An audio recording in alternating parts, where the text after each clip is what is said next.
ಹಿಂದಿನ ವಿಡಿಯೋದಲ್ಲಿ ಅಂದರೆ ಲಾಸ್ಟ್ ವಿಡಿಯೋದಲ್ಲಿ ಕಪ್ಪೆ ಚಿಪ್ಪಿನ ಒಂದು ಸಾರು ಮಾಡೋದಂದ್ರೆ ಸಾಂಬಾರು ಮಾಡೋದು ತೋರಿಸಿದ್ದೆ. ನೆಕ್ಸ್ಟ್ ವಿಡಿಯೋದಲ್ಲಿ ಕಪ್ಪೆ ಚಿಪ್ಪಿನ ಸುಕ್ಕ ಮಾಡೋದು ತೋರಿಸ್ತೀನಿ ಅಂತ ಹೇಳಿದ್ದೆ. ಬನ್ನಿ ವಿಡಿಯೋನ ಸ್ಟಾರ್ಟ್ ಮಾಡೋಣ. ನೋಡಿ, ಒಂದು ಬಾಣಲಿಗೆ ಸ್ವಲ್ಪ ಎಣ್ಣೆನ ಹಾಕ್ಕೊಂಡಿದ್ದೀನಿ. ನಂತರ ಸಣ್ಣದಾಗಿ ಕಟ್ ಮಾಡಿರುವಂಥ ಈರುಳ್ಳಿನ ಹಾಕ್ತಾಯಿದ್ದೀನಿ. ಈರುಳ್ಳಿ ಚೆನ್ನಾಗಿ ಫ್ರೈ ಆಗಬೇಕು.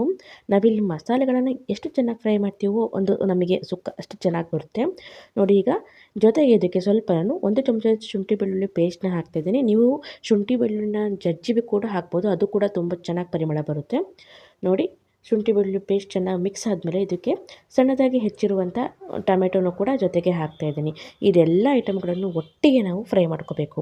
ಅಂದರೆ ಚೆನ್ನಾಗಿ ಎಣ್ಣೆ ಬಿಟ್ಕೋಬೇಕು. ಹಾಕಿರುವ ಎಣ್ಣೆ ಎಲ್ಲ ಸೈಡಿಗೆ ಬಿಟ್ಕೋಬೇಕು.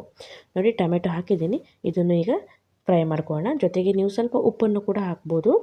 ಉಪ್ಪು ಹಾಕುವಾಗ ನೋಡ್ಕೊಂಡು ಹಾಕ್ಕೊಳ್ಳಿ, ಯಾಕಂದರೆ ಕಪ್ಪೆ ಚಿಪ್ಪಿನಲ್ಲೂ ಸಹ ಉಪ್ಪಿನ ಅಂಶ ಜಾಸ್ತಿ ಇರುತ್ತೆ. ಅದರಿಂದ ನೋಡಿ, ಉಪ್ಪು ಹಾಕಾದ್ಮೇಲೆ ಮತ್ತೆ ಈಗ ಮಿಕ್ಸ್ ಮಾಡ್ಕೊಳ್ತಾ ಇದ್ದೀನಿ.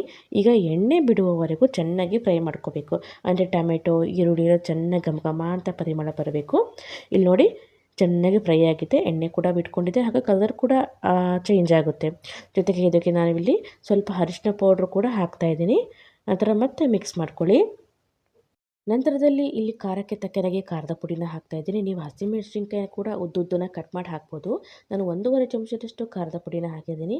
ಹಾಗೆ ಅರ್ಧ ಚಮಚದಷ್ಟು ಧನಿಯಾ ಪುಡಿನ ಹಾಕ್ತಾಯಿದ್ದೀನಿ. ಹಾಗೆ ಅರ್ಧ ಚಮಚದಷ್ಟು ಗರಂ ಮಸಾಲಾನ ಹಾಕಿದ್ದೀನಿ. ಇದನ್ನೆಲ್ಲ ಹಾಕಾದ್ಮೇಲೆ ಚೆನ್ನಾಗಿ ಮಿಕ್ಸ್ ಮಾಡ್ಕೋಬೇಕು. ಈಗ ಮತ್ತೆ ನೋಡಿ, ಎಣ್ಣೆ ಎಲ್ಲ ಬಿಟ್ಕೊಳ್ಳೋಕೆ ಸ್ಟಾರ್ಟ್ ಆಗುತ್ತೆ. ಆವಾಗ ಇದಕ್ಕೆ ಸ್ವಲ್ಪ ಇಲ್ಲಿ ಕೊತ್ತಂಬರಿ ಸೊಪ್ಪನ್ನು ಕಟ್ ಮಾಡಿ ಹಾಕಿದ್ದೀನಿ. ಪುದೀನ ಹಾಕ್ಬಿಡಿ, ಚೆನ್ನಾಗಾಗೋಲ್ಲ. ಕೊತ್ತಂಬರಿ ಸೊಪ್ಪು ಹಾಕಿ ಸಾಕು. ನೋಡಿ, ಕೊತ್ತಂಬರಿ ಸೊಪ್ಪು ಹಾಕಿದ್ಮೇಲೆ ಈಗ ಚೆನ್ನಾಗಿ ಮಿಕ್ಸ್ ಮಾಡ್ಕೊಳ್ಳೋಣ. ನಂತರ ನಾವಿಲ್ಲಿ ಲಾಸ್ಟ್ ವೀಡಿಯೋದಲ್ಲಿ 2 ಭಾಗಗಳಾಗಿ ವಿಂಗಡಿಸಿದ್ವಲ್ಲ ಕಪ್ಪೆ ಚಿಪ್ಪನ್ನು, ಅದರಲ್ಲಿ ಒಂದು ಭಾಗ ಸಾಂಬಾರು ಮಾಡಿ ಹಾಕಿದೆ.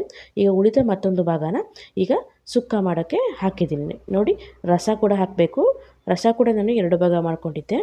ಈಗ ರಸ ಹಾಕಿದರೆ ಅಷ್ಟೇ ನಮಗೆ ಒಂದು ಸುಕ್ಕ ಕಂಪು ಅಂದರೆ ಚೆನ್ನಾಗಿ ಬರುತ್ತೆ, ಫ್ಲೇವರ್ಫುಲ್ಲಾಗಿ ಬರುತ್ತೆ ಅಂತ.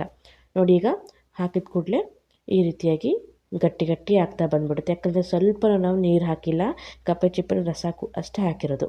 ನೋಡಿ, ಸ್ವಲ್ಪ ಹೊತ್ತಾದಮೇಲೆ ಮತ್ತು ಸ್ವಲ್ಪ ಗಟ್ಟಿಯಾಗುತ್ತೆ.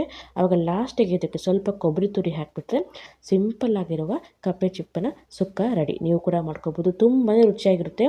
ನಾನು ಈ ವಿಡಿಯೋ ಮಾಡಿ 2-3 ದಿನ ಆಗಿದೆ. ಈಗ ನಾನು ಎಡಿಟ್ ಮಾಡ್ತಿರೋದು, ಈಗೂ ಕೂಡ ಬಾಯಲ್ಲಿ ನೀರು ಬರುತ್ತೆ, ಯಾಕಂದರೆ ಅಷ್ಟು ಚೆನ್ನಾಗಿರುತ್ತೆ. ನೀವು ಕೂಡ ಮಾಡ್ಕೊಳ್ಳಿ ಅಂತ ಹೇಳ್ತಾ, ಯಾರೆಲ್ಲ ನಮ್ಮ ಚಾನೆಲ್ನ ನೋಡ್ತಿದ್ದಾರೆ ದಯವಿಟ್ಟು ಸಬ್ಸ್ಕ್ರೈಬ್ ಮಾಡಿ, ಲೈಕ್ ಮಾಡಿ, ಶೇರ್ ಮಾಡಿ. ಹಾಗೂ ಇನ್ಸ್ಟಾಗ್ರಾಮಲ್ಲಿ ನೋಡ್ತೀರಾ ಫಾಲೋ ಮಾಡ್ಕೊಳ್ಳಿ. ಇದೇ ರೀತಿ ಒಳ್ಳೆ ವಿಡಿಯೋಗಳನ್ನು ನಮ್ಮ ಒಂದು ಚಾನಲ್ ಹಾಕಿದ್ದೀನಿ. ಎಲ್ಲ ವಿಡಿಯೋನ ನೋಡಿ ಅಂತ ಹೇಳ್ತಾ, ವಿಡಿಯೋ ನೋಡೋದಕ್ಕೆ ಧನ್ಯವಾದಗಳು.